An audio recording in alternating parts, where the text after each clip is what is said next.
every step, struggle and success. We followed these men and women through the year as recovery slipped back to recession, still not secure. We've brought them to meet the Business Secretary who's meant to stand for them.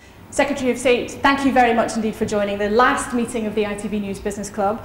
On our panel we have some chief executives of some of the country's biggest companies and also the newer bosses of some of our smallest startups. Through the year they've raised all sorts of different issues, discussing them together. This morning they're going to put them to you.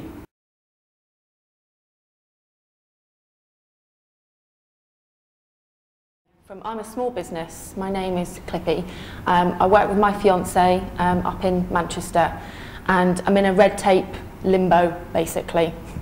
I started my business, and this is my business here, 4 years ago, from 2 apple trees and a love for hair clips. And I've launched my product into all the major supermarkets within this country. I've also just started exporting to the US and China this year. And I've also been commissioned in the last week to write a book next year on jam. So my take on everything is completely different here. Where I am stuck at the moment, for the last 18 months I've been in a wrangle with DEFRA over whether I can call my product a jam or not a jam, because it doesn't have enough sugar in it. Now this has taken over my life, to be quite honest, and is absolutely ridiculous. Instead of me going out and finding new markets, myself and my fiance are absolutely brilliant at what we've achieved in 4 years of supplying all the major supermarkets, and not just a spattering across the country. I'm talking domination in the jam industry. But I can't call this product a jam, which is utterly ridiculous. Now I'm saying to you today, does it look like jam? Yes. Does it taste like jam? Yes.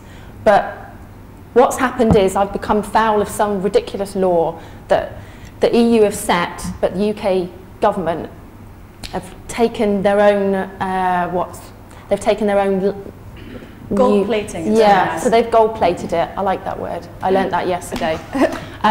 So they've taken it and then gone so stringent with the laws that I'm now in a grey area. Basically in a grey area that I can't call my product what it actually is. So you're in a grey area, stuck in red tape. Secretary of State, what can you do about these frustrations? And I'm trying to get out, but it's just... Well, it is ridiculous that that situation's arisen. I mean, you're the kind of person who will help save the British economy. You're a real entrepreneur. You're going to success. I'd like to be known as the mum that and we want to do everything we can to encourage you. I don't know the exact detail of that, to be frank, but I mean, we are systematically getting rid of a lot of unnecessary red tape. It's more difficult when it comes from Europe, but you know, we're committed to doing it.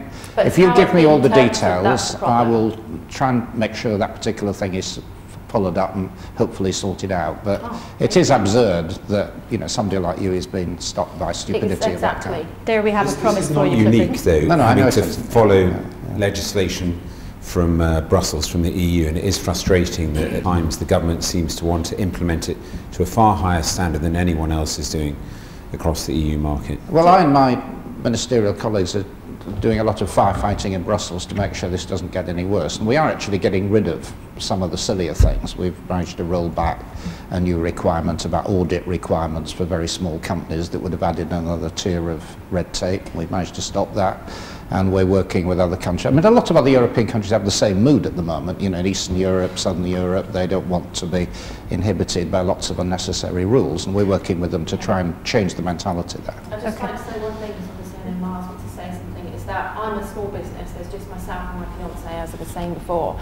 And I think I'm not scared to go up and say how I feel about something.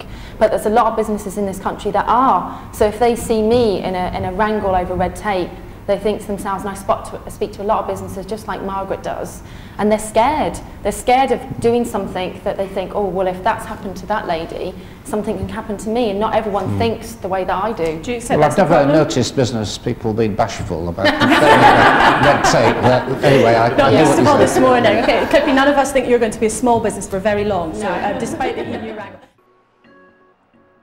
So Laura, you've been talking to your business club members for a year now. What has it told you about the state of our economy and indeed its prospects for 2013? Well, I think people are feeling very shaky about next year. You heard there a very senior chief executive saying already he's going to have to lay people off. And I think there's a frustration that's become more intense over the last 12 months. And it's really a message to ministers. It's hurry up. Be clear about what you're going to do and stick to it. And there's a sense that that's not always happening. And we're still left with these two big stumbling blocks, getting cash into the economy and getting infrastructure, roads and rails and things like that going. Those are two very important things. And according to our panel, they're not happening quickly enough and at a time when we all really need it to just get going. OK, Laura, thank you very much indeed.